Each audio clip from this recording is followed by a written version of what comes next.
परवा दिवशी विधान परिषदेमध्ये मी अॅट्रॉसिटी संबंधात एक निवेदन केलं होतं. त्या निवेदनामध्ये अॅट्रॉसिटी कायद्याचा अंमलबजावणी कशी केली जाते या संदर्भात मी बोललो. जर एखाद्याने समाजावर, दलित समाजावर जर अन्याय अत्याचार केला असेल तर तातडीने गुन्हा दाखल हा केला जाईल, परंतु त्याची आयोगातर्फे चौकशी सुद्धा केली जाईल आणि नंतर त्याला अटक केली जाईल. हे माझं स्पष्ट मत मी या विधान परिषदेमध्ये मांडलंय. परंतु काही लोकांनी आता यापुढे तुम्हाला अॅट्रॉसिटी गुन्हा दाखल करता येणार नाही अशा प्रकारचा गैरसमज समाजामध्ये पसरवण्याचा प्रयत्न करताय.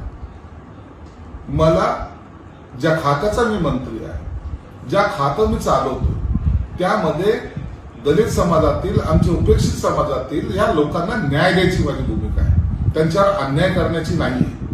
म्हणून काही लोक जे काही गैरसमज पसरवत आहेत त्यापासून आपण सर्वांनी सावध राहिलं पाहिजे. यांना उद्योग नाहीये, यांनी आपला परीचा कावळा करण्याचा प्रयत्न केलेला आहे. दलित समाजावर, माझ्या बांधवावर, भगिनीवर कुठेही अन्याय होणार नाही याची काळजी घेण्याचं काम हे माझं आहे.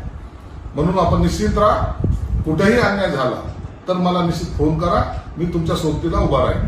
धन्यवाद. जय भीम.